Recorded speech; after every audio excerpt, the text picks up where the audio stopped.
Learning Objectives.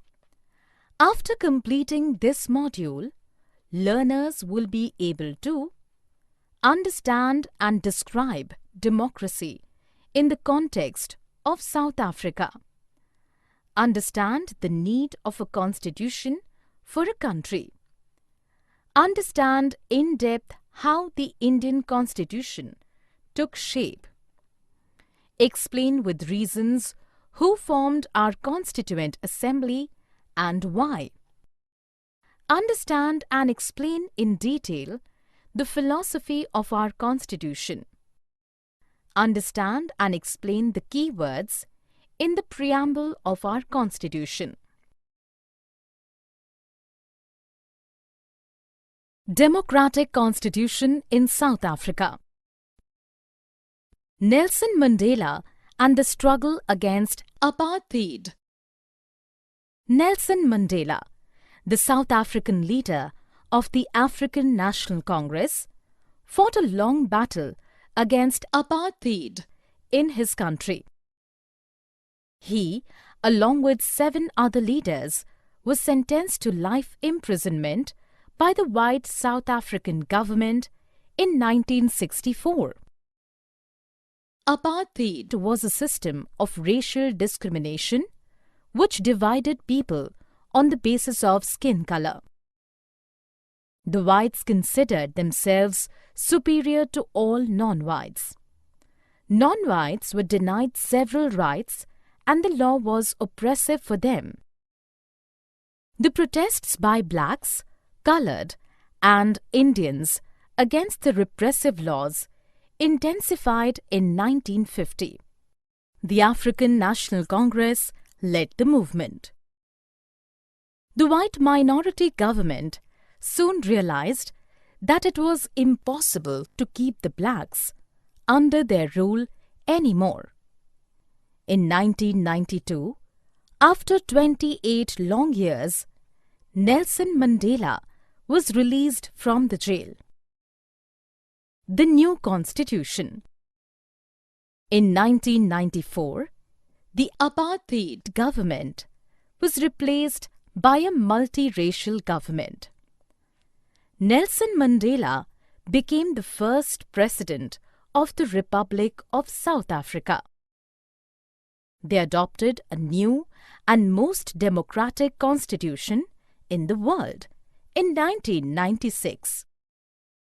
Forgetting the past sufferings, the new government appealed all fellow blacks to forgive the atrocities of the whites. It sought cooperation of all the races to make South Africa a country based on equality, democratic values, and social justice.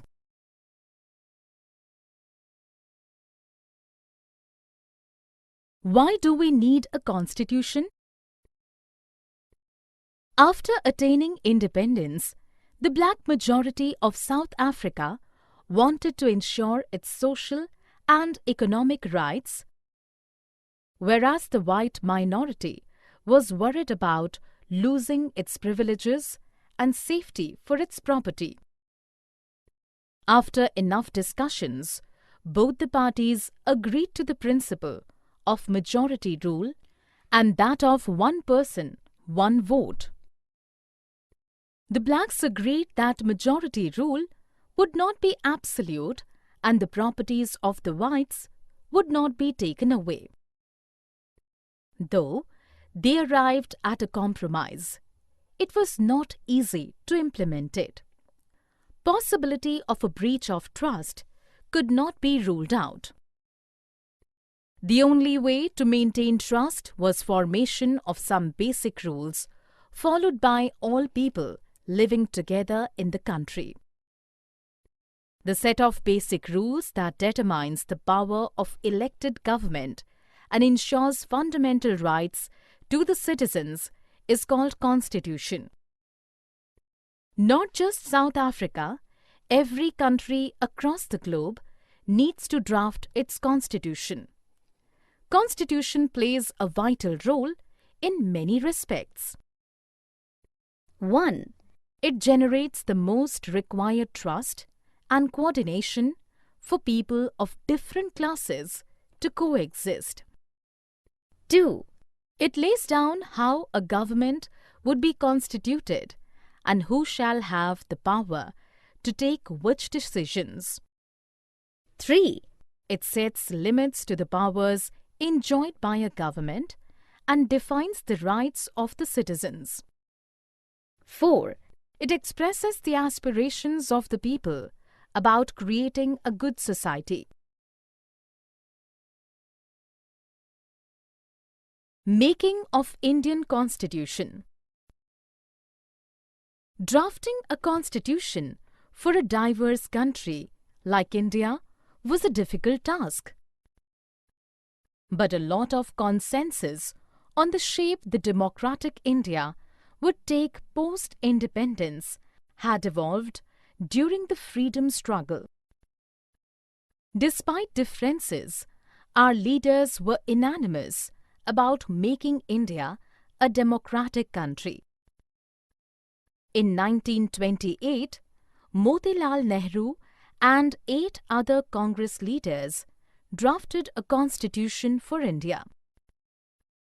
In 1931, the resolution passed at the Karachi session of the Indian National Congress defined certain objectives to be necessarily incorporated in the Indian Constitution. Both of these attempts had certain things in common, like inclusion of universal adult franchise, right to freedom and equality, and protection of minority rights. Our leaders had worked closely with the British institutions. Hence, they knew the importance and role of various institutions in governing a country. In 1937, elections to provincial assemblies were held across British India. All popular political parties of India participated in these elections. These were not fully democratic governments, yet our leaders got a chance to understand the functioning of a government. It helped them in setting up and managing our own institutions later on. Our nationalist leaders drew inspiration from various constitutions. They adopted and modified the best of each as per the local needs. Our constitution has influences from democracy in France, parliamentary system in Britain, fundamental rights in the US, and socialism in Russia.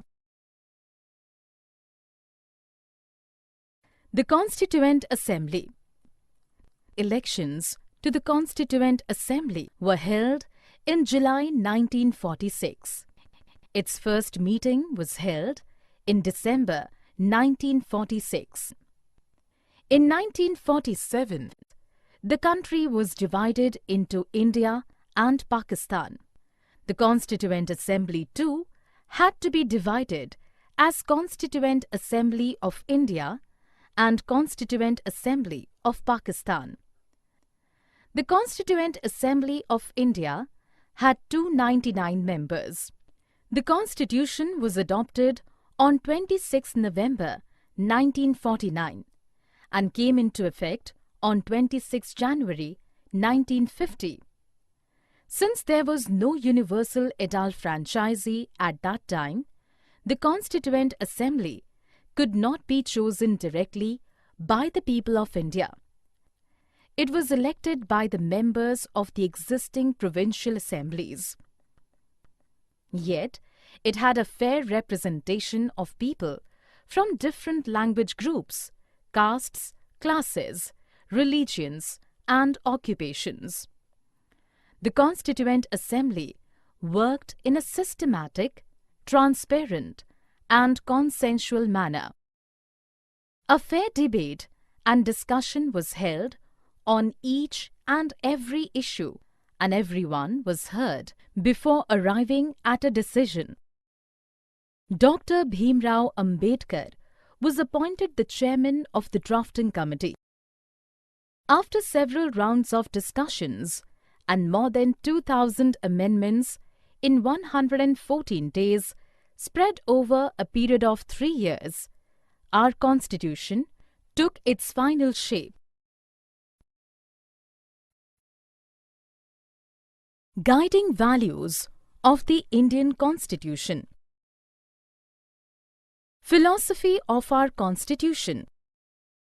To understand the philosophy of our Constitution, we need to understand the preamble to our Constitution. In a Constitution, a short statement about its basic values is called the preamble to the Constitution.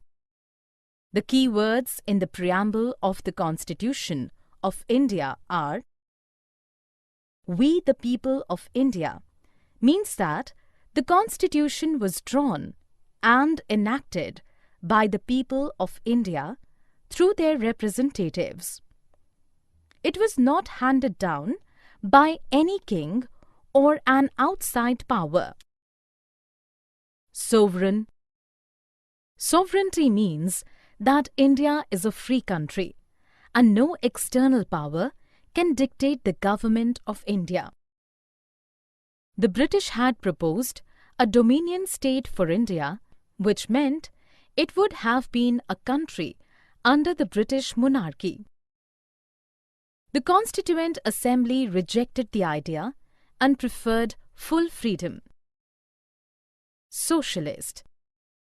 The Indian socialism is based on generation of wealth by the society and sharing of wealth equally by the society. The government reduces socio-economic inequality by regulating the ownership of land and industry. Secular.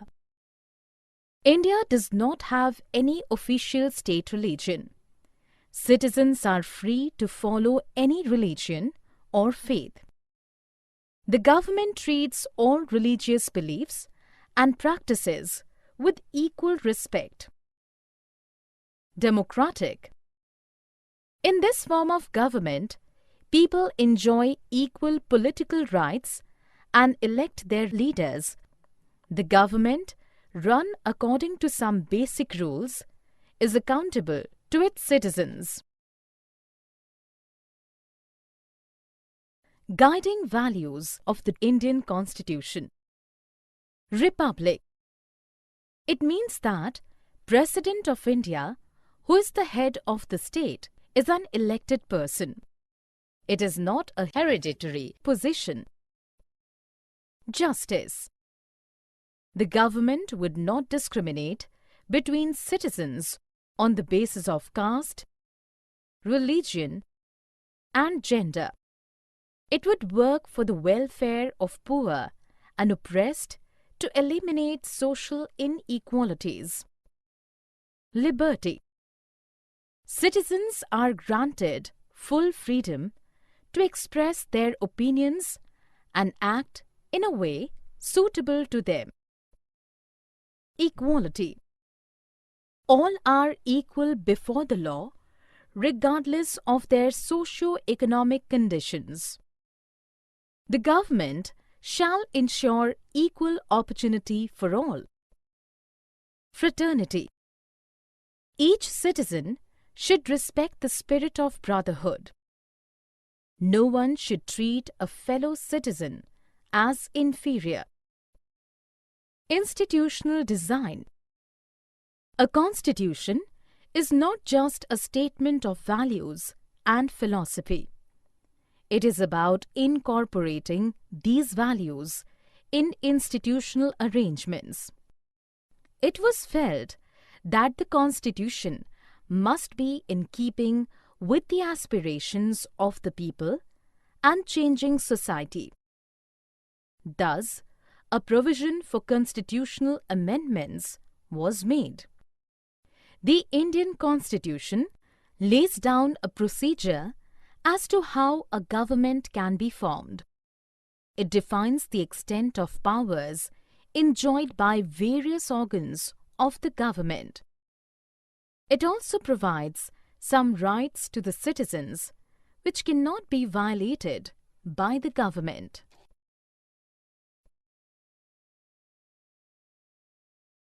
Summary. Let us summarize what we have learned. Nelson Mandela, the South African leader of the African National Congress, fought a long battle against apartheid in his country. In 1994, the apartheid government was replaced by a multiracial government. The set of basic rules that determines the power of the elected government and ensures fundamental rights to the citizens is called Constitution. In 1928, Motilal Nehru and 8 other Congress leaders drafted a constitution for India. In 1931, the resolution passed at the Karachi session of the Indian National Congress defined certain objectives to be necessarily incorporated in the Indian Constitution. Inclusion of universal adult franchise, right to freedom and equality, and protection of minority rights were common to both of these attempts. In 1937, elections to provincial assemblies were held across British India. Our Constitution has influences from democracy in France, parliamentary system in Britain, fundamental rights in the US, and socialism in Russia. The Constitution was adopted on 26 November 1949 and came into effect on 26 January 1950.